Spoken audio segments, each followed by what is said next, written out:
কি অবস্থা পিচ্চিরা? চলো মূল সংখ্যার আজকে আমরা তৃতীয় ভিডিওতে চলে আসলাম এবং শুরু করছি এই ভিডিওটা দিয়ে, সরি এই ম্যাথটা দিয়ে। এবং এটা আমার খুবই পছন্দের একটা ম্যাথ। এই ম্যাথটা খুবই সহজ, কিন্তু এই ম্যাথটা তোমাদেরকে একটা ফিল দিবে কিভাবে চিন্তা করতে হয়। এখন চিন্তা তো সবাই করতে পারে যে আমি এটা করব, এটার পর এটা করব, মানে চিন্তা তো অনেক রকম করা যায়, কিন্তু কোনটার পর কোনটা, এটা হচ্ছে ফ্যাক্ট। এবং এই জিনিসটাই তোমরা ইন্টারমিডিয়েটে উঠে আইসিটিতেও পড়বে, যেটাকে আমরা মূলত বলি ফ্লো চার্ট, যে কাজের ধারা কিভাবে ফ্লো করে, কোন কাজের পর কোন কাজ, কোন স্টেপের পর কোন কাজ। তাহলে চলো এই অঙ্কটা পড়ি, তাহলে তোমরা একটু ধারণা পাবে কেন আমি এই কথাটা মেনশন করলাম। সেটা কি বলতো, 4 ডিগ্রি সেলসিয়াস তাপমাত্রায় 1 সেন্টিমিটার ব্যাসার্ধযুক্ত গোলাকৃতির, গোলাকৃতি মানে আসলে ফুটবল মানে পানির ফোঁটা, গোলাকৃতির 1 ফোঁটা পানিতে কতগুলি অক্সিজেন পরমাণু থাকে। তাহলে প্রথমে চিন্তা করো, তোমাদের কাছে ইনফরমেশন কি দেওয়া আছে, পানির যে ফোঁটাটা সেটা কিন্তু আসলে গোলাকার না, মানে সেটা ফুটবলের মতো আর কি, স্ফিয়ার, স্ফিয়ার গোলক থেকে শব্দটা এসেছে, গোলাকার। আচ্ছা, সেই পানির ফোঁটার কি দেওয়া, সেই পানির ফোঁটার ব্যাসার্ধ দেওয়া, ব্যাসার্ধ। এবং দেখো অঙ্কের শেষে কি চেয়েছে, ওই পানির ফোঁটাতে কতগুলি অক্সিজেন পরমাণু বিদ্যমান বা পরমাণু আছে। তাহলে দেখো প্রশ্ন বুঝেছো, যে দেওয়া আছে পানির ফোঁটার ব্যাসার্ধ, আর জানতে চেয়েছে ওই পানির ফোঁটাতে কতগুলি অক্সিজেন পরমাণু আছে। এখন প্রথম দেখায় অঙ্কটা মনে হবে মানে এটার আগা মাথা তো মিলতেছে না, মানে কি দেওয়া আছে আর কি চাচ্ছে। তোমরা বিভিন্ন মিম শোনো না, যে ক্লাসে স্যাররা অঙ্ক করায় খুব সহজ সহজ, আর পরীক্ষার খাতায় অঙ্ক দেয় এরকম, যে রহিম আর করিমের ভর অমুক আর তমুক, সূর্য থেকে পৃথিবীর দূরত্ব কত। তোমরা এরকম বিভিন্ন মিম দেখো না, যে পরীক্ষার হলে এরকম উল্টাপাল্টা প্রশ্ন আসে। তো প্রথম দেখে এই প্রশ্নটা তোমাদের মনে হবে এটা মনে হয় এরকমই উল্টাপাল্টা কোনো একটা প্রশ্ন না, এটা খুবই লজিক্যাল একটা কোয়েশ্চেন। খেয়াল করো, পানির ফোঁটা তো গোল, গোলাকার, তার মানে আমরা কি পানির ফোঁটার এই ব্যাসার্ধ থেকে, মানে ফ্লো চার্টটা দেখো তারপর আমি অঙ্কটা করে দিচ্ছি, পানির ফোঁটার এই ব্যাসার্ধ থেকে আমি কি পানির ফোঁটার আয়তন বের করতে পারি? পারি। এবং এটার জন্য তোমাদের কোন ফর্মুলাটা লাগবে, সেটা হচ্ছে v is equals to 4/3 pi r cube, এই যে আর ব্যাসার্ধ। ওকে, এবার তোমরা বলবে ভলিউম কি করব। খেয়াল করো, এই অঙ্কটার মধ্যে তোমাদের মনে হবে একটা অপ্রয়োজনীয় ইনফরমেশন দেওয়া, সেটা হচ্ছে 4 ডিগ্রি সেলসিয়াস তাপমাত্রা। এটা মনে হবে তোমাদেরকে জাস্ট মাথাটা কনফিউজড করার জন্য এই ইনফরমেশনটা দিয়েছে, না, এটা আসলে কোনো কনফিউশন ক্রিয়েট করার জন্য দেয়নি।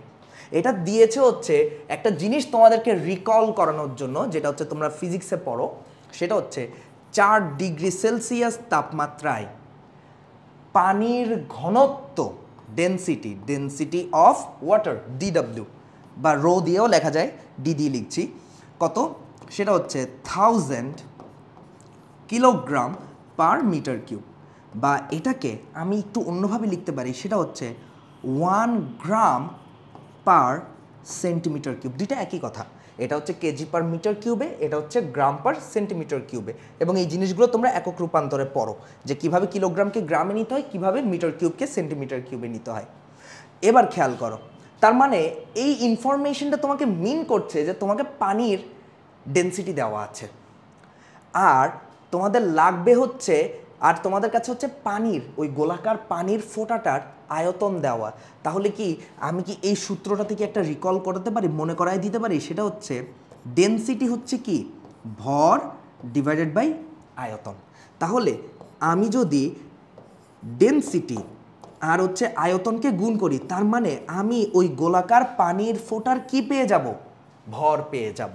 বুঝেছো? তার মানে আমি ভি থেকে পানির ফোঁটার ভর বের করব, এবং এটার জন্য আমার সূত্রটা কি, সেটা W is equals two D into V. এবার পরেরটা দেখো, এবার আমি যদি এই ডাব্লুকে পানির আণবিক ভর, যদিও আণবিক ভর বলা ঠিক না, মোলার আণবিক ভর মানে 18, বা সূত্রে তো আমাদের এম, এই এম দিয়ে যদি ভাগ দিয়ে দিই, তাহলে আমি ওই পানির ফোঁটার কি পেয়ে যাব, মোল সংখ্যা। এবার এই পানির ফোঁটার মোল সংখ্যাকে আমি যদি অ্যাভোগাড্রো নাম্বার দিয়ে গুণ করে দিই, তাহলে আমি পাবো পানির অণুর সংখ্যা। আর তোমরা যদি পানির অণু সংকেতের দিকে তাকাও তাহলে তোমরা দেখবে একটা পানির অণুতে একটা অক্সিজেন পরমাণু বিদ্যমান। তার মানে আমাদের পানির অণুর সংখ্যাই হচ্ছে ওই পানির অণুতে অক্সিজেন পরমাণুর সংখ্যা। So that's the flow chart I am talking about. এভাবে যদি চিন্তা করো তাহলে দেখবে এই অঙ্কটা করতে তোমাদের 2 মিনিটও লাগবে না। কিন্তু এই অঙ্কটার মধ্যে একটু ঝামেলা হচ্ছে কনভার্সন, এককের দিকে ভালো করে মনোযোগ দিতে হবে। তাহলে দেখো এবার আসো অঙ্কের পরের পার্টি। এটা হচ্ছে তোমাদেরকে প্রথমে চিন্তা করালাম যে এভাবে এভাবে আগাতে হবে। এবার চলো পরের টুক করে ফেলি। তাহলে এই ফর্মুলাতেই লিখে ফেলি, সেটা হচ্ছে ভলিউমটা কত হবে তাহলে 4/3 পাই, ব্যাসার্ধ কিন্তু সেন্টিমিটারে দেওয়া। এখন তোমরা চাইলে একটা কাজ করতে পারো, তোমরা বলতে পারো ভাইয়া এটাকে আমরা মিটারে নিয়ে যাই। আমি বলবো না, নেওয়ার দরকার নেই, সেন্টিমিটারেই তোমাদের হয়ে যাবে। তো কত, ব্যাসার্ধ হচ্ছে 1 বসাই দিলাম। তার মানে এখানে যে তোমরা রেজাল্টটা পাবা, আমি ইচ্ছা করে না এটা ক্যালকুলেটর বসাচ্ছি না, একদম লাস্ট ধাপে গিয়ে হচ্ছে করব। হ্যাঁ, ও সরি, এটা কিউব হবে 4/3 পাই আর কিউব, ঠিক আছে, 4/3 পাই আর কিউব। এবার আসো, তার মানে কি হবে 1 ইজি 4/3 পাই। এবার হচ্ছে এককটার দিকে তাকাও, আমি যেহেতু ব্যাসার্ধ সেন্টিমিটারে বসিয়েছি তার মানে আমি পানির ফোঁটার আয়তন সেন্টিমিটার কিউবে পাবো। পাইয়ের মান আমি এখানে চাইলেই বসাতে পারি, বসাচ্ছি না, বুঝে নাও। আচ্ছা, তার মানে ভি পেয়ে গেলাম। এবার আমি কি করব, এখান থেকে আমি পানির ফোঁটার ভর বের করব। তাহলে আমি যেহেতু এগুলো আলোচনাই করেছি আমি একবারেই লিখছি ডি ইন্টু ভি। ডি কত, এই যে আমি এইটা বসাবো, কারণ আমি পানির ফোঁটার আয়তনকে সেন্টিমিটার কিউবে রেখেছি, এই জন্য পানির ডেন্সিটি, ওয়াটারের ডেন্সিটির জন্য আমি এটা ইউজ করছি। তার মানে 1 ইন্টু ডি এর ভ্যালু হচ্ছে জাস্ট 1, 4/3 কত পাই।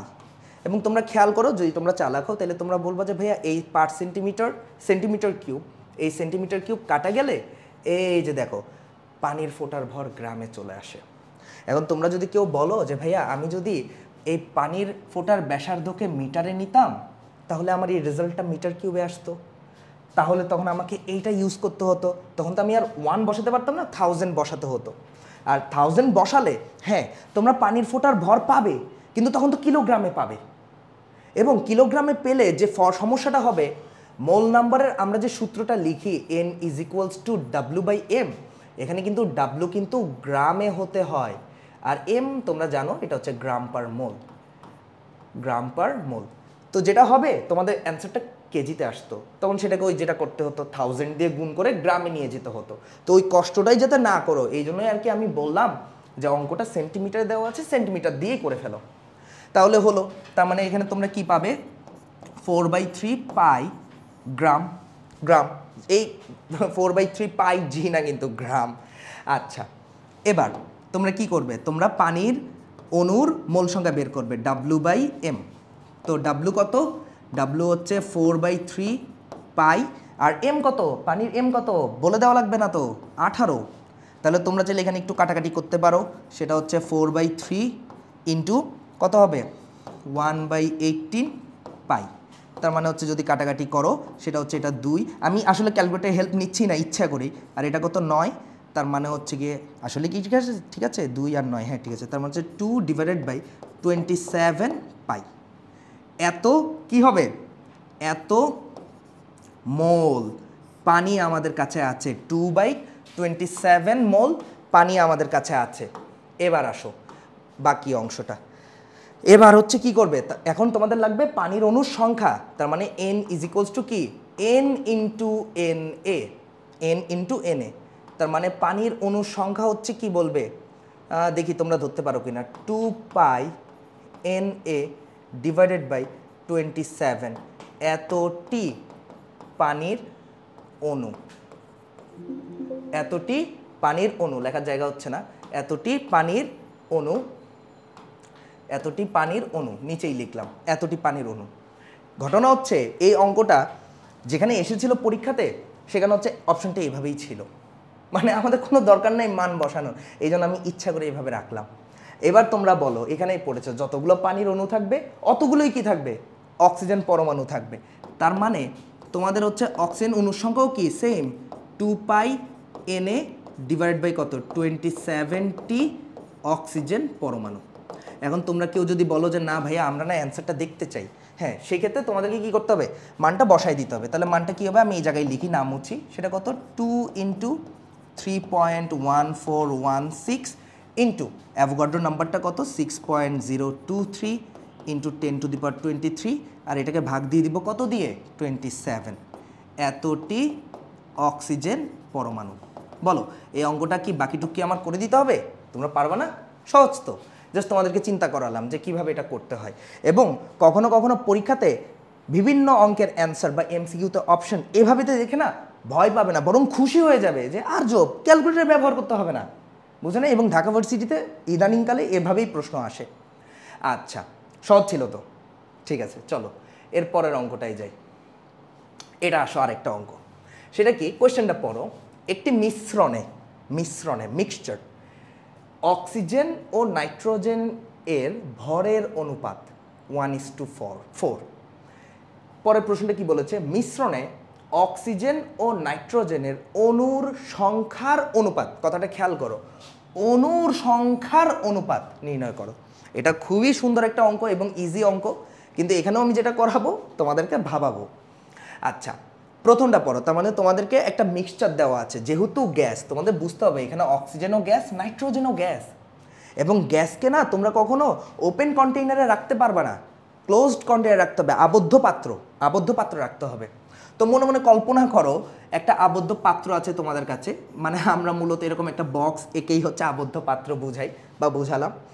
এই আবদ্ধ পাত্রে কিছু অক্সিজেন গ্যাস আছে আর কিছু নাইট্রোজেন গ্যাস আছে। এখন তোমরা ছোট ক্লাসে পড়ছো, বড় ক্লাসে তো আর পড়ছো না, বা যারা তোমরা এই ভিডিওটা যারা সিনিয়র ক্লাসের স্টুডেন্ট দেখবা, এখানে একটা কথা বলে দিই, তোমাদের মনে হবে অক্সিজেন গ্যাস আর নাইট্রোজেন গ্যাস এখানে বিক্রিয়া করছে। ব্যাপারটা হচ্ছে অক্সিজেন আর নাইট্রোজেন গ্যাস বিক্রিয়া করে, তবে সেটা অনেক বেশি তাপমাত্রায়, সাধারণ তাপমাত্রায় বা স্বাভাবিক তাপমাত্রায়। এই যে আমাদের বাতাসে, তোমরা জানো আমাদের বাতাসে কি আছে, অ্যারাউন্ড 78% নাইট্রোজেন গ্যাস আছে, এবং 20 থেকে 21 মানে 20.95 আর কি, আমি 21ই লিখে দিচ্ছি, 21% অক্সিজেন গ্যাস আছে। খেয়াল করে দেখেছো এই দুইটা গ্যাস কিন্তু বিক্রিয়া করে না, এই যে এই স্বাভাবিক তাপমাত্রায় এই দুইটা গ্যাস বিক্রিয়া করে না। হ্যাঁ, বিক্রিয়া করে যখন কোনো কারণে টেম্পারেচার অনেক বেশি হয়, এবং সেটার কারণও তোমরা পড়েছো, সেটা হচ্ছে নাইট্রোজেন চক্রতে। এবং সেটা কোথায়, যখন নাকি থন্ডারিং হয়, বজ্রপাত হয়, তখন হচ্ছে বায়ুমণ্ডলের কি নাইট্রোজেন আর অক্সিজেন গ্যাস বিক্রিয়া করে। এগুলো অনেক পরের কথা, আপাতত এখানে যেটা বলতে যাচ্ছি, এই দুটা গ্যাস বিক্রিয়া করে না, এই দুটা গ্যাস জাস্ট মিশে আছে, গ্যাস মিক্সচার, দুটা গ্যাসকে এখানে মিশানো হয়েছে, গ্যাস মিশ্রণ বা গ্যাস মিক্সচার। তো মিশানো যখন হয়েছিল, এখানে সামথিং গ্রাম অক্সিজেন গ্যাস দেওয়া হয়েছে আর সামথিং গ্রাম নাইট্রোজেন গ্যাস দেওয়া হয়েছে, এবং ওই দুটা ভর না আমরা জানি না, আসলেই জানি না। আমরা শুধু এতটুকু জানি, এই যে এই কোয়েশ্চেনের যে ইনফরমেশনটা, এটা হচ্ছে দেখাতে চাচ্ছি যে প্রথমে বলা অক্সিজেনের কথা, তারপরে বলা নাইট্রোজেনের কথা। মানে আমাদের উপরের ইনফরমেশনটা হবে হচ্ছে অক্সিজেনের ভর, আর নিচের ইনফরমেশনটা হবে হচ্ছে নাইট্রোজেন গ্যাসের ভর, W of oxygen divided by W of nitrogen.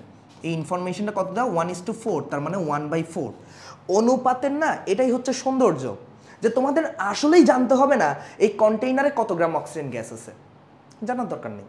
ঠিক তেমনি তোমাদের জানার কোনো দরকার নেই বা প্রয়োজন নেই যে এই কন্টেইনারে প্রকৃতপক্ষে কত গ্রাম নাইট্রোজেন গ্যাস আছে, সেটাও জানার দরকার নেই। এতটুকু জানা দরকার, মানে ব্যাপারটা হচ্ছে এদের ভরের অনুপাতটা হচ্ছে 1:4। মানে অক্সিজেন যদি 1 গ্রাম হয়, নাইট্রোজেন গ্যাস 4 গ্রাম। অক্সিজেন গ্যাস যদি 2 গ্রাম হয়, তখন নাইট্রোজেন গ্যাস হবে 8 গ্রাম। এভাবেই তো অনুপাত তো সবসময় তো কাটাকাটি করলে তো 1 আর 4ই হয়। এই জন্যই তো বলতেছি প্রকৃত পরিমাণ বা ভর নিয়ে ভাবতেই হবে না, চিন্তাই করতে হবে না। এই জন্য না আমরা ব্যক্তিগতভাবে অনুপাত ভিত্তিক কোনো ম্যাথ দেখলে আমরা খুশি হয়ে যাই, because we don't have to deal with the real values. দরকার নেই, অনুপাত অঙ্ককে সহজ করে দেয়। আচ্ছা, তাহলে এখানে আমি বাকিটা মুছি, তার মানে হচ্ছে আমার এখানে এই দুজনের কি দেওয়া আছে, ভরের অনুপাত দেওয়া আছে 1/4। এবার প্রশ্ন পড়ো, প্রশ্নে কি চেয়েছে, এই গ্যাস মিশ্রণে অক্সিজেন ও নাইট্রোজেন গ্যাসের অণুর সংখ্যার অনুপাত। আচ্ছা, এক কাজ করি, আমি কি অক্সিজেনের অণুর সংখ্যাকে কি NO4 লিখতে পারি না, বড় হাতের N অণুর সংখ্যা বোঝায়, ডিভাইডেড বাই নাইট্রোজেন গ্যাসের অণুর সংখ্যা N(N2) আমাদের কাছে এই অনুপাতটা জানতে চেয়েছে। তার মানে প্রকৃত অণুর সংখ্যা চাইনি। আর তার থেকে বড় কথা, কিয়ামত হয়ে গেলেও এখান থেকে প্রকৃত অণুর সংখ্যা বের করতে পারবা না, কারণ তোমাদের প্রকৃত ভরই দেওয়া নেই, ভরের অনুপাত দেওয়া, সুতরাং অণুর সংখ্যার অনুপাত পাবা। ব্যাপারটা হচ্ছে এরকম। বা চিন্তা করবা, ভাবো। আচ্ছা, তো এটা চেয়েছে, এই অঙ্কটা খুবই ইজি। তাহলে চলো, এটা দেওয়া আছে, এটা চেয়েছে, তাহলে চলো দুইটা ইনফরমেশন তোমাদের এখানে কাজে লাগবে। সেটা হচ্ছে অক্সিজেনের মোলার ভর কত, সেটা হচ্ছে 32 গ্রাম পার মোল। আর নাইট্রোজেন গ্যাসের মোলার ভর কত, 14 দুগুণে 28, জানো দ্বিপারমাণবিক এরা। সাবধান কিন্তু, কখনো 16 আর 14 বসিয়ে দিও না, অঙ্কে কিন্তু কেটে দিবে। ওকে, এবার তোমরা আমাকে বলো, যদি আমি, আচ্ছা উপরে অক্সিজেনের ইনফরমেশন, নিচে নাইট্রোজেন, উপরে অক্সিজেন নিচে নাইট্রোজেন, তো আমরা অঙ্কটাও ওভাবেই করার চেষ্টা করবো, অক্সিজেনকে উপরে রাখবো, নাইট্রোজেনকে নিচে। খেয়াল করে দেখো তো, আমি কি এটা করতে পারি? সেটা হচ্ছে আমি এদের মোল নাম্বারের অনুপাত বের করি। সেটা হচ্ছে অক্সিজেনের মোল নাম্বার ডিভাইডেড বাই নাইট্রোজেনের মোল নাম্বার। তাহলে তোমরা কি বলবে? তোমরা বলবে যে ভাইয়া তাহলে অক্সিজেনেরটার জন্য আমি কি লিখতে পারি? W of oxygen divided by M of oxygen. আর নাইট্রোজেনের জন্য কি লিখতে পারি? W of nitrogen divided by M of nitrogen. দেখো তো, এবং দেখো এখানে এই অঙ্কটাকে কিভাবে করবা। এক কাজ করি, এই দুটো ইনফরমেশন তো তোমাদের জানাই আছে, এই দুষ্টটা একবার এদিকে সরে যায়, একবার ওদিকে সরে যায়, এগুলো তো তোমাদের জানাই আছে। মুছে দিই, মুছে হচ্ছে এই পাশেই লিখি। তার মানে আমি কি এখানে একটা কাজ করতে পারি? সেটা হচ্ছে W of oxygen divided by M of oxygen. আর এটাকে যদি আমি ভাগ থেকে যদি গুণ আকারে লিখি, তাহলে কি হবে? গুণ হবে, আর জিনিসটা কি হবে? উল্টে যাবে। কি লিখবো? M of N2 divided by W of N2। হলো? এবার দেখো এটাকে আমি আরেকটু করি, সেটা হচ্ছে না করলেও চলে, তারপরেও করছি। সেটা হচ্ছে W of oxygen divided by W of nitrogen, মানে যে দুটো ভরের অনুপাত তাদেরকে একসাথে লিখলাম। আর যে দুটা মোলার ভর, মানে হচ্ছে এম অফ নাইট্রোজেন আর divided by M of O2, মানে মোলার ভর দুটোর অনুপাতকে একসাথে লিখলাম, আর ভরের অনুপাত দুইটাকে একসাথে লিখলাম, আর কিচ্ছু না করলেও হইতো।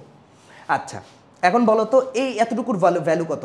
W of oxygen divide by W of nitrogen. দেখো তো 1:4, মানে হচ্ছে 1/4, 1/4 ইন্টু নাইট্রোজেন কত মোলার ভর? 28, অক্সিজেন কত? 32।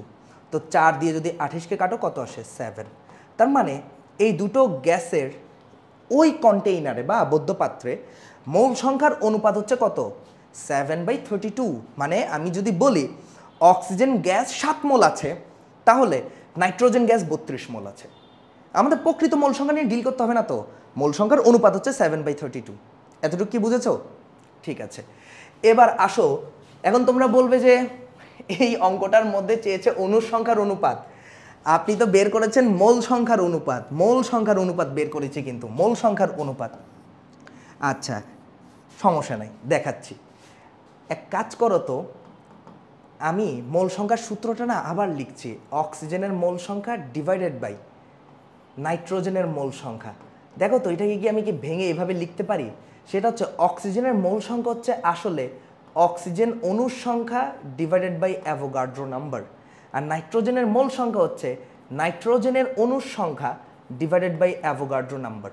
খেয়াল করে দেখো, করারই দরকার নেই এটা, তোমরা তো বুঝতেছো। অ্যাভোগাড্রো নাম্বার কি হবে? কাটা যাবে। কাটা গেলে এখানে কি থাকবে?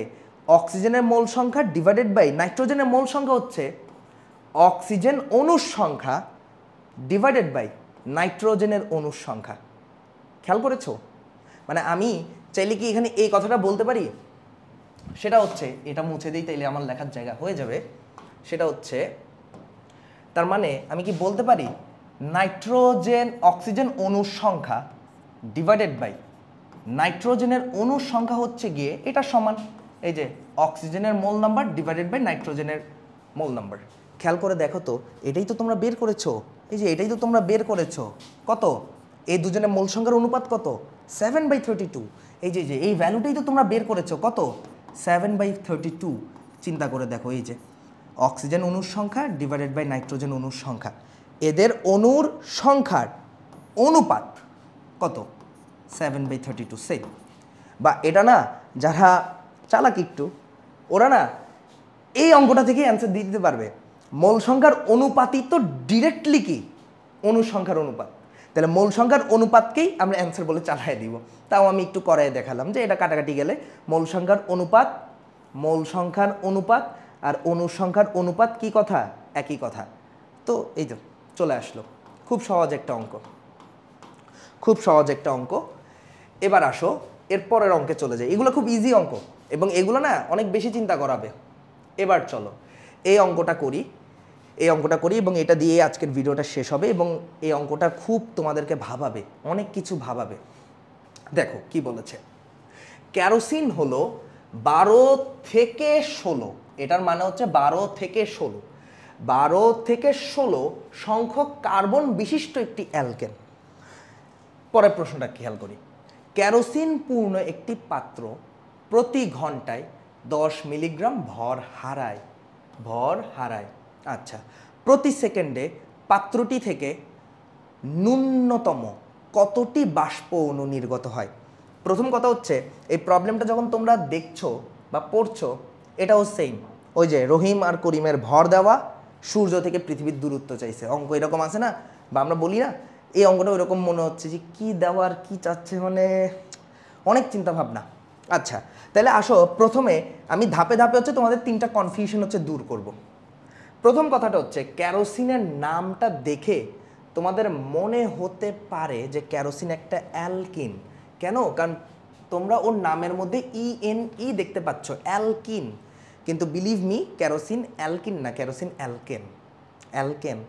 ও ভালো কথা, এই অঙ্কটা পারার জন্য কিন্তু জৈব রসায়ন মানে তোমাদের যে চ্যাপ্টার 11 এটার ব্যাপারে কিন্তু ভালো ধারণা থাকতে হবে, তা নাহলে অঙ্কটা করতে গিয়ে তোমাদের একটু কষ্ট হবে। তাও আমি তোমাদেরকে বোঝানোর চেষ্টা করছি, তবে অর্গানিকটা পড়ে আসা ভালো। আচ্ছা এখন বলবা যে কেরোসিন একটা অ্যালকেন, কিভাবে বুঝলেন? ধরো এই ইনফরমেশনটা তোমরা জানো না, আমিও জানি না, তাহলে প্রশ্নের দিকে তাকাও, প্রশ্ন তো বলেই দিয়েছে কেরোসিন একটা কি অ্যালকেন। কেরোসিন একটা কি? কেরোসিন একটা অ্যালকেন। প্রবলেমটা হচ্ছে এই অ্যালকেনের কার্বন সংখ্যাটা ফিক্সড না, মানে ওর কার্বন সংখ্যাটা ভ্যারি করে 12 থেকে 16। মানে এটা আমি বুঝাচ্ছি, একটু ধৈর্য ধরো। তার আগে প্রথম কথাটা বুঝতে পেরেছো কিনা, কেরোসিন একটা অ্যালকেন। এখন তোমরা যখন বইটা পড়েছো, বই ভালো করে পড়লে তোমরা 3টা জিনিস খেয়াল করবে। এটা হচ্ছে বলা ছিল অ্যালকেনদের জন্য, কার জন্য? অ্যালকেইনদের জন্য, যে সেটা হচ্ছে অ্যালকেনে কার্বন সংখ্যা 1 থেকে 4 পর্যন্ত কার্বন, মানে বুঝো methane, ethane, butane, propane, sorry methane, ethane, propane, butane, propane আগে বলে ফেলেছিলাম। এই অ্যালকেনগুলোর ভৌত অবস্থা হচ্ছে গ্যাস। এবার আসো 5 নম্বর কার্বন, মানে কার্বন 5 থেকে কার্বন কত, সেটা হচ্ছে গিয়ে কার্বন 15, মানে তোমাদের বই 15 দেওয়া, আমি আমার অঙ্কের জন্য 16 লিখলাম যেহেতু 16 পর্যন্ত বলেছে। মানে 5 নম্বর কার্বন থেকে 16 নম্বর কার্বন পর্যন্ত এতগুলো কার্বন যে অ্যালকেনে থাকে, ওই অ্যালকেনগুলোর ভৌত অবস্থা হচ্ছে তরল হয়, অবশ্যই স্বাভাবিক তাপমাত্রা ও চাপে। আর কার্বন নাম্বার যদি 16 থেকে বেশি হয়, মানে 17, 18, 19, 20 এত কার্বন বিশিষ্ট অ্যালকেন, তাদের ভৌত অবস্থা হচ্ছে গিয়ে সলিড হয়। এটা তোমরা পড়েছো, এটা তোমরা পড়েছো, ঠিক আছে। তো এইখানে খেয়াল করো, তার মানে এখন তোমরা বলবে কেরোসিনের মধ্যে কার্বন সংখ্যা হচ্ছে 12 থেকে 16, তার মানে কেরোসিন একটা তরল। এটা বলা লাগবে না, কারণ তোমরা তোমাদের ডে টু ডে লাইফে যারা যারা কেরোসিন দেখেছো একটু নীল রঙের হয় আর কি, বা সেটা হচ্ছে বছরের শেষ দিনে তোমরা যদি কেউ বারবিকিউ করে থাকো তো কেরোসিন দরকার হয়, সেটা হচ্ছে কয়লাতে আগুন ধরানোর জন্য। সুতরাং যারা যারা চেনো চেনো, আর যারা চেনো না আসলেই কখনো মানে প্রাত্যহিক জীবনের আশেপাশে যেসব ঘটনা ঘটে সেগুলোর সাথে কোনো সম্পর্ক রাখো না, তাদের জন্য হচ্ছে আমি ফিল করাই দিলাম যে কেরোসিন হচ্ছে তরল। হ্যাঁ, আর যারা দেখেছো তারা তো দেখেছোই। আচ্ছা এখন এখানে দুইটা, তাহলে এটা আমরা বুঝলাম যে কেরোসিন হচ্ছে তরল। কিন্তু এই অঙ্কটা পড়ো, সেটা বলেছে ওই কেরোসিন ওকে একটা পাত্রে রেখেছিলাম, একটা পাত্রে রেখেছি জাস্ট লাইক দিস, এই যে এটা একটা পাত্র, এটা হচ্ছে কেরোসিন, মানে এটা পানি, আসলে কেরোসিন মনে করো। তো এই কেরোসিন যেটা হচ্ছে ও বাষ্প আকারে উড়ে যাচ্ছে, খেয়াল করো, কেরোসিন পূর্ণ একটি পাত্র প্রতি ঘন্টায় 10 মিলিগ্রাম ভর হারায়। মানে এখানে কেরোসিন ছিল কিছু, 1 ঘন্টা পর এসে দেখছি 10 মিলিগ্রাম কেরোসিন হচ্ছে নেই। তাহলে 10 মিলিগ্রাম কেরোসিন মানে নেই, হারিয়ে গিয়েছে, সেটাকেই বলেছে ভর হারায়। প্রশ্ন হচ্ছে এই কেরোসিন কিভাবে হারাইলো? কেরোসিন আসলে বাষ্প হয়ে উড়ে যাচ্ছিল। সেটা কি, ওই যে দেখো পরের প্রশ্নটা পড়লেই বুঝতে পারবে যে প্রতি সেকেন্ডে পাত্রটি থেকে, আচ্ছা ন্যূনতম এটা পরে বুঝাবো এটা কি, এটা এখন বুঝবে না, ন্যূনতম কতটি বাষ্প অণু মানে কেরোসিনের বাষ্প অণু নির্গত হয়। তাহলে প্রথম কথা হচ্ছে একটু বুঝাই, সেটা হচ্ছে তোমরা সেকেন্ড পেপারের কেমিস্ট্রিতে সেকেন্ড চ্যাপ্টারে একটা টার্ম পড়েছিলা, সেটা হচ্ছে শতবাষ্পীকরণ বা শতবাষ্পীভবন, সেলফ ইভাপোরেশন। যেরকম হচ্ছে তোমরা পড়ো, মানে যে ধরো এখানে পানি আছে, হ্যাঁ পানিও ভর হারাবে যদি আমি ওকে খোলা অবস্থায় রেখে দিই। সেটা কেন? সেটা হচ্ছে ও পরিপার্শ্ব থেকে কী করবে, তাপ নিয়ে ও কী হয়, বাষ্প হয়ে উড়ে যায়। এবং এটার জন্য কিন্তু আমাদেরকে কিন্তু এক্সটার্নালি কোনো কি দিতে হয় নাই, হিট বা এনার্জি দিতে হয় নাই, তাপ দিতে হয় নাই, ও নিজে নিজেই উড়ে যাচ্ছে, নিজে নিজে, বুঝছো, স্বয়ং, শত মানে নিজে থেকে, সেলফ। এবং ইভাপোরেটেড হচ্ছে, এটাকে হচ্ছে আমরা বলতেছি কি, সেলফ ইভাপোরেশন। বাকি এই যে টার্মটা ছিল এটা, সেলফ ইভাপোরেশন, বা বাংলাতে হচ্ছে আমরা এটাকে বলতেছিলাম কি, শত বাষ্পীকরণ। তো এখানে সব জায়গাতেই হচ্ছে বাষ্পীকরণ হয়, এবং এই শত বাষ্পীকরণের কারণেই কিন্তু একটা ঘটনা ঘটে, সেটা হচ্ছে আমরা যখন কাপড় ধুই এবং একে যখন নাকি আমরা শুকাতে দেই, কিভাবে শুকায়, সেটা হচ্ছে কাপড়ের মধ্যে যে পানি আছে সেটা উড়ে চলে যাচ্ছে। কিভাবে? সেটা হচ্ছে পরিবেশ থেকে ও তাপ নিচ্ছে এবং পানিটা বাষ্প হয়ে উড়ে যাচ্ছে। তো এটা তো শত বাষ্পীকরণ। আচ্ছা, কিন্তু কেরোসিনের বেলায় এই শত বাষ্পীকরণটা অনেক বেশি হয়, মানে অনেক বেশি পরিমাণ কেরোসিন এই পরিবেশ থেকে তাপ নিয়ে, বা পরিবেশের যে আশেপাশের সারাউন্ডিং, আশেপাশের তাপমাত্রার কারণে বা তাপের কারণে না ও বেশি হচ্ছে বাষ্প হয়ে যায়। মানে লিকুইডকেও, তরলকেও পরিবেশ থেকে তাপ নিয়ে নিজে নিজে ভেপার হয়ে যাচ্ছে, ভেপার হয়ে যাচ্ছে, বাষ্প, গ্যাস না, বাষ্প, ভেপার। আর গ্যাস আর বাষ্পের মধ্যে তফাৎ আছে, এটা তোমরা বড় ক্লাসে উঠে পড়বে, ঠিক আছে? এবং এই জিনিসটাই কেরোসিনে না বেশি হয়। বা যেসব তরল পদার্থ, ভালো করে কথাটা বুঝো, যেসব তরল পদার্থ এরকম পরিবেশ থেকে তাপ নিয়ে নিজে নিজে বাষ্পে পরিণত হয়ে যায়, সেসব পদার্থকে হচ্ছে আমরা বলি উদবায়ী পদার্থ। এই খেয়াল করো, উদবায়ী পদার্থ। এবং এই উদবায়ী পদার্থ যখন বলছি তখন তোমাদের মাথায় হঠাৎ করে একটা শব্দ আসে, সেটা হচ্ছে ঊর্ধ্বপাতিত পদার্থ, মানে হচ্ছে সাবলিমেটিভ কম্পাউন্ড, ঊর্ধ্বপাতিত পদার্থ।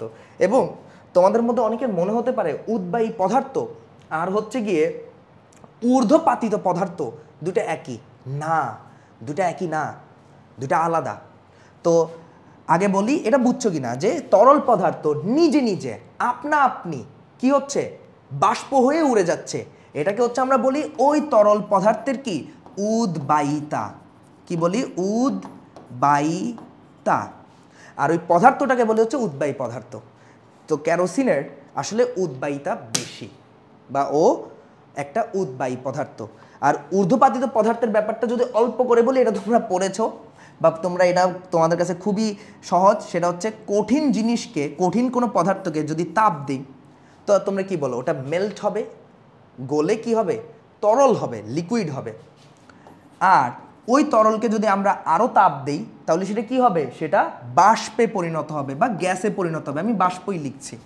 আচ্ছা, এখানে যে কঠিন থেকে যে তরল হলো, আপনা আপনি হলো, তাপ দেওয়া হয়েছে, সেটা হচ্ছে এক্সটার্নালি তাপ দেওয়া লাগছে, বাহ্যিক, বাহির থেকে ওকে কি করা লাগছে, তাপ দেওয়া লাগছে।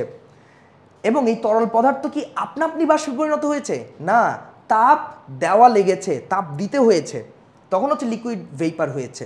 আচ্ছা, আর ঊর্ধ্বপাতিত পদার্থতে যেটা হয়, সলিড থেকে আসলে লিকুইডে পরিণত হয় না, সেটা হচ্ছে সলিড থেকে এই লিকুইড ফেজটাই থাকে না, সলিড থেকে ডিরেক্ট কি হয়, সলিড থেকে ডিরেক্ট কি হয়, সেই পদার্থটা বাষ্পে পরিণত হয়। মানে এমনটা বইয়ে লেখা, কিন্তু জিনিসটা সত্যি না। আসলে হচ্ছে কঠিন থেকে লিকুইডটা হয় এবং লিকুইড থেকে বাষ্প হয়, কিন্তু লিকুইড ফেজটা এতটাই কম সময়ের জন্য হয়, বা এতটাই এই ট্রানজিশনটা এত দ্রুত ঘটে যে আমরা অবজার্ভ করতে পারি না। তো ওইসব কথা না বলি, সহজে বলি, ঊর্ধ্বপাতিত পদার্থতে কি হয়, কঠিন পদার্থকে তাপ দিলে সরাসরি বাষ্পে পরিণত হয়। এখানে খেয়াল করো, এখানে কিন্তু তাপ কিন্তু দেওয়া লেগেছে, আর এটা কিন্তু সলিড টু ভেপার।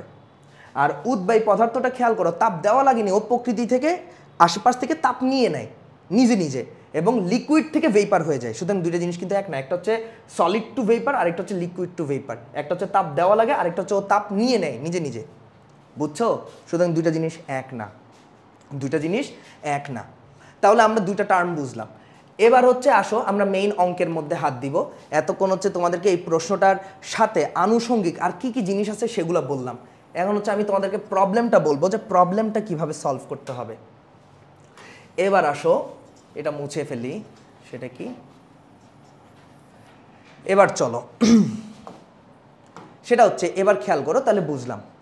তো কেরোসিন একটা অ্যালকেন, ও তরল, ওর মধ্যে কার্বন সংখ্যা 12 থেকে 16 এবং ওটা উদ্বায়ী, এই জন্য হচ্ছে ওর বাষ্প উড়ে যায়, বাষ্প উড়ে যাবার কারণে ও কিছু ভর হারায়, সব কিছু বুঝলাম।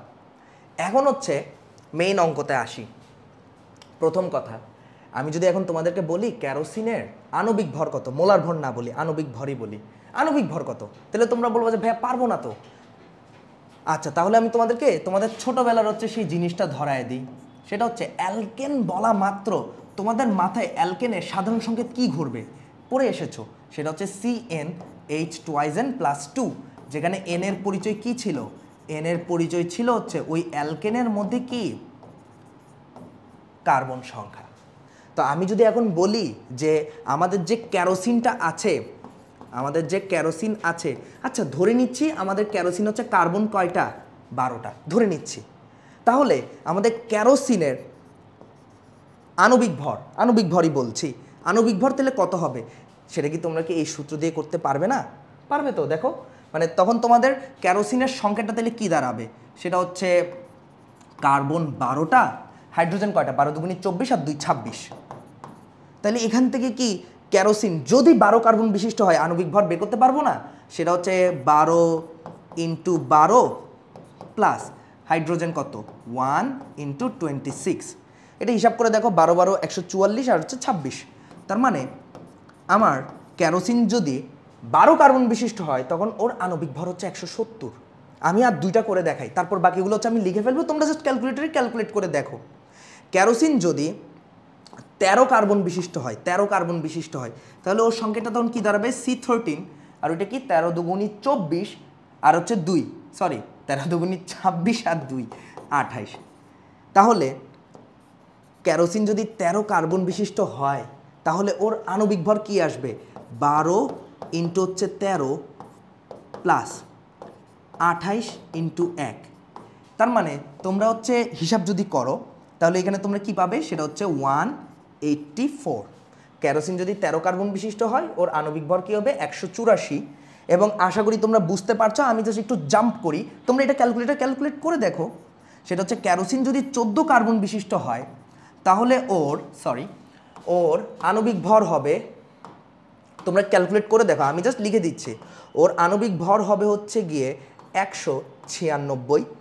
আমার কেরোসিন যদি 15 কার্বন বিশিষ্ট একটা অ্যালকেন হয় তাহলে ওর আণবিক ভর হবে হচ্ছে গিয়ে কত হবে দেখি, ওর আণবিক ভর কত হবে, এখানে হচ্ছে এটা কি এটা ভুল করেছি, একটু ভুল করেছি, এটা 198 হবে, মাইন্ড ক্যালকুলেশন করেছিলাম তো।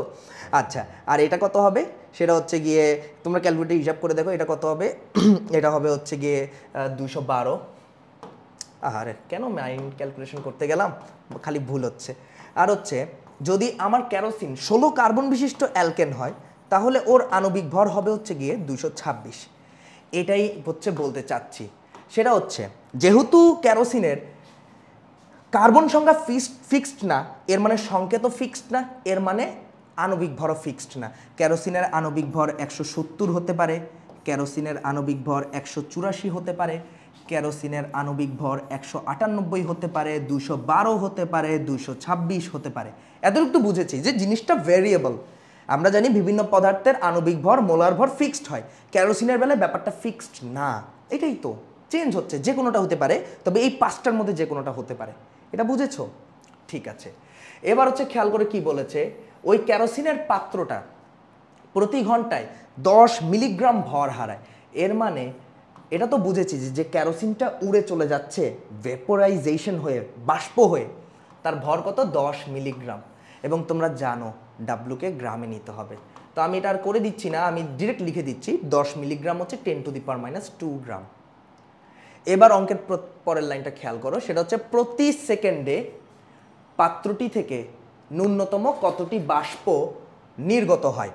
ঠিক আছে, কতটি বাষ্প নির্গত হয়। তাহলে এই অঙ্কটা এখন কি করা যায়, সেটা হচ্ছে আমাদের কাছে তার মানে এই অঙ্কে বা এই প্রবলেমে এন এর ভ্যালু চেয়েছে, এন এর ভ্যালু চেয়েছে। ঠিক আছে, এবং আমরা অ্যাভোগাড্রো নাম্বার কিন্তু জানি, সেটা কত 6.023 ইন্টু 10⁻23, এটা আমরা জানি। এখন প্রবলেম হচ্ছে, প্রথম কথা হচ্ছে এখানে আমাদের কিন্তু এই যে 10 মিলিগ্রাম এই ইনফরমেশন কিন্তু প্রতি ঘন্টায় দেওয়া, আর আমাদের অ্যান্সারে কিন্তু চেয়েছে প্রতি সেকেন্ড। কোনো সমস্যা নেই, ঘন্টাকে সেকেন্ডে নিয়ে যাওয়া কোনো ব্যাপার না। তার মানে বুঝাই আমাদের অঙ্কে কিন্তু অ্যান্সারটা সেকেন্ডে চেয়েছে। তাহলে আমরা এখানে এক কাজ করতে পারি, সেটা হচ্ছে গিয়ে 1 ঘন্টায় এত গ্রাম কেরোসিন উড়ে চলে যায়। 1 ঘন্টায় 1 ঘন্টা মানে কত বলতে হবে? 1 ঘন্টা মানে হচ্ছে 3600 সেকেন্ড। 1 ঘন্টা মানে কি? 1 ঘন্টা মানে হচ্ছে 3600 সেকেন্ড, নাকি করে দেখাতে হবে? 1 আওয়ার, এইচ বা HRS 1 আওয়ার। ঠিক আছে, 1 আওয়ার এটা কত? সেটা হচ্ছে 3600 সেকেন্ড। তাহলে আমি বলতে পারি আমার ডাব্লু হচ্ছে অ্যাকচুয়ালি 10 মিলিগ্রাম কেরোসিন উড়ে যাচ্ছে 1 ঘন্টায় বা প্রতি ঘন্টায়। 1 সেকেন্ডে তাহলে কত গ্রাম উড়ে যাচ্ছে? তাহলে তোমরা বলবা যে ভাইয়া এটা কত? 10⁻²কে আমরা 3600 দিয়ে ভাগ দিয়ে দিই। তাহলে এত গ্রাম কেরোসিন বাষ্প হয়ে উড়ে যাচ্ছে প্রতি সেকেন্ডে। মানে আমি অঙ্কের সেকেন্ড সময় নিয়ে যে ঝামেলাটা সেটা ঠিক করে দিলাম বা সমাধান করে ফেললাম। তাহলে এটা আমাদের ডাব্লু অঙ্কের জন্য, নাকি এটা আমাদের ডাব্লু? এইটা হচ্ছে আমাদের ডাব্লু, ঘন্টাকে সেকেন্ডে নিয়ে গেলাম। ডান। এবার হচ্ছে আসো এই পাশটুক মুছে দিই এবং বাকিটা বুঝাই যে এই অঙ্কের মধ্যে ঝামেলাটা কোথায়। এখন তোমরা বলবে যে ভাইয়া আমাদের কাছে ডাব্লু দেওয়া আছে, ডাব্লুটা বের করলাম কত? 10⁻² ডিভাইড বাই 36 গ্রাম। এত গ্রাম কেরোসিন প্রতি সেকেন্ডে উড়ে যাচ্ছে। ঠিক আছে, জিজ্ঞেস করেছে যে কেরোসিনটা উড়ে যাচ্ছে, ও তো বাষ্প হয়ে উড়ে যাচ্ছে, আর ও তো বাষ্প অণু উড়ে যাচ্ছে। ন্যূনতম কতটি অণু উড়ে যাচ্ছে? এই যে ন্যূনতম, এইটা হচ্ছে অঙ্কের প্যাচ, এবং এইটাই হচ্ছে তোমাদের অঙ্কটাকে সমাধান করে দিবে। সেটা হচ্ছে অ্যাট লিস্ট ন্যূনতম কতটি কেরোসিন বাষ্প উড়ে যাচ্ছে। তার মানে আমাদের যে এইখানে যে কেরোসিন বাষ্প অণুর সংখ্যা এন, এটা কি হইতে হবে? এটা ন্যূনতম হইতে হবে, মিনিমাম হইতে হবে। এটা আমাদের কি হইতে হবে? মিনিমাম হইতে হবে। তাহলে এই অঙ্কটার বাকি পার্টটা আমার এখানেই হয়ে যাবে, এবং এটা খুবই মজার একটা অঙ্ক। চলো এবার দেখো, এই অঙ্কটা সলভ করার জন্য ফর্মুলা জানতে হবে। সেটা কি? আমরা এক পাশে কি লিখব? W/m, আর এক পাশে কি লিখব? N ডিভাইডেড বাই কি? Na। খেয়াল করো, তোমাদের অণুর সংখ্যাটা মানে কেরোসিন বাষ্প অণুর সংখ্যা কি করতে বলেছে? ন্যূনতম মিনিমাম। আর এটা তো অ্যাভোগাড্রো নাম্বার, মানে ও তো একটা কনস্ট্যান্ট, ওর মান কি চেঞ্জ হয়? 6.023 ইন্টু 10⁻23, ও তো চেঞ্জ হয় না, কনস্ট্যান্ট। ডাব্লু তো তোমাদের দেওয়াই আছে কত, বা বের করেছি 10⁻² ডিভাইডেড বাই 3600 গ্রাম। এটা তো চেঞ্জ হচ্ছে না, এতটুকু কেরোসিন তো উড়ে যাচ্ছে প্রতি সেকেন্ডে। তাহলে আমাকে বলো, এই অঙ্কটার মধ্যে তোমাদের একমাত্র ভেরিয়েবল কে? সেটা হচ্ছে কেরোসিনের আণবিক ভর। এই যে এম, কেরোসিনের আণবিক ভর। এবং বলেছিলাম, মুছে দিয়েছি অবশ্য, সেটা হচ্ছে কেরোসিনের আণবিক ভর কি হতে পারে? 170 হতে পারে, 184 হতে পারে, 198 হতে পারে, তারপর কত 212 হতে পারে, আর কত 226 হতে পারে। এই যে কেরোসিনের আণবিক ভর এই পাঁচটার যে কোনোটা হতে পারে। এখন নিজেরাই চিন্তা করো, সেটা হচ্ছে কেরোসিন বাষ্প অণুর সংখ্যা এন, এটাকে মিনিমাম করতে চাও। তো আমি একটু এভাবে বুঝাই, এই যে অণুর সংখ্যাটা এটাকে মিনিমাম করতে চাও, মিনিমাম। তাহলে বলো, সমীকরণের এই পাশে কেরোসিনের আণবিক ভরকে তাহলে কি করবা? ম্যাক্সিমাম করবা। মানে ব্যাপারটাকে একটু ফিল করো। এখানে ডাব্লু হচ্ছে একটা কনস্ট্যান্ট, মানে মান তো বের করেই ফেলছো, এই মান তো চেঞ্জ হচ্ছে না। এখানে হচ্ছে এম আছে, আর এখানে হচ্ছে এন আছে, আর এখানেও নিচে একটা কনস্ট্যান্ট, অ্যাভোগাড্রো ধ্রুবক কনস্ট্যান্ট, এটাও কনস্ট্যান্ট এটাও কনস্ট্যান্ট। এখন বলো তুমি চাচ্ছ তোমার বাষ্প অণুর সংখ্যা ন্যূনতম হোক, ন্যূনতম, তাহলে তোমরাই বলো এতটুকু ম্যাথ তো পারার কথা যে তোমাদের, তাহলে এম কি হইতে হবে, ম্যাক্সিমাম হইতে হবে। এম ম্যাক্সিমাম হলে এন মিনিমাম হবে। এখন বলো কেরোসিনের যতগুলো ভর আছে এর মধ্যে সব থেকে বড় আণবিক ভর কোনটা, 226। এই যে দেখো, যেটার কারণে তোমাদের অঙ্কই হচ্ছিল না, তোমরা প্রথমেই বলবা যে অঙ্ক এটা কেমনে করবো, এন বের করতে হলে তো এম লাগে, কিন্তু এম তো দেওয়া নাই। এই যে এম এভাবেই চিন্তা করতে হয়েছে যে এম কোনটা হবে, সেটা হচ্ছে এই একটা শব্দ হচ্ছে তোমাদের অঙ্কটাকে সমাধান করে দিয়েছে, সেটা হচ্ছে ন্যূনতম কতটি বাষ্প অণু নির্গত হবে। এই ন্যূনতম এই কথাটার দিকে খেয়াল না করলে এই অঙ্কটা আসলে সম্ভবই না করা। তাহলে আমরা বুঝতে পেরেছি, তাহলে আমাদের অঙ্কের এতগুলো ডিসকাশনের একমাত্র কারণ হচ্ছে এম এর মান কত হবে সেটা হচ্ছে বুঝে নেওয়া, এবং সেটা বোঝার জন্যই আমরা এত কথা বলেছি, এত আলোচনা করেছি। সেটা হচ্ছে এম, তাহলে এগুলোর মধ্যে কোনটা বসাবো, সেটা হচ্ছে 226। তাহলে এবার বলো, এবার অঙ্কটা কি হবে, সেটা হচ্ছে W/M ইজ ইকুয়ালস টু হচ্ছে N ডিভাইডেড বাই কি NA। তাহলে আমরা কি বলবো, N ইজ ইকুয়ালস টু কি W/M ইন্টু হচ্ছে NA।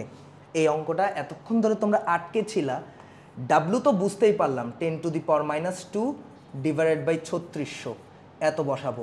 এনে তো আমরা বুঝতেই পারলাম কত বসাবো, 6.023 ইন্টু 10⁻23। একটাই প্রবলেম ছিল, সেটা হচ্ছে এম কোনটা বসাবো, সেটাই হচ্ছে আমরা এতক্ষণ যুদ্ধ করে বের করলাম। সেটা কি, সেটা হচ্ছে 226। এবং এটা কি এবার বাকিটা কি ক্যালকুলেট করা যাবে, এবং আশা করি তোমরা পারবে। এবং এতটি কি কেরোসিন অণু প্রতি সেকেন্ডে বাষ্প হিসেবে উড়ে যাচ্ছে। তো এটাই ছিল হচ্ছে আমাদের অঙ্ক, আমি করে দিলাম না, তোমরা দরকার এটা করে হচ্ছে কমেন্ট সেকশনে জানাবে, ঠিক আছে। তো এই ছিল ভিডিও, আমাদের মোল সংখ্যা নিয়ে আর একটা ভিডিও আসবে, এবং এই ভিডিওগুলোতে তোমরা যেটা হবে, অঙ্কগুলো সহজ কিন্তু অঙ্কগুলোর জন্য ভাবতে হয় অনেক। তো আশা করি শেষ ভিডিওতে আমরা মোল সংখ্যা শেষ করে দিব, এবং এর মধ্য দিয়ে এই জার্নিটা শেষ হবে। তো গুড বাই, আল্লাহ হাফেজ।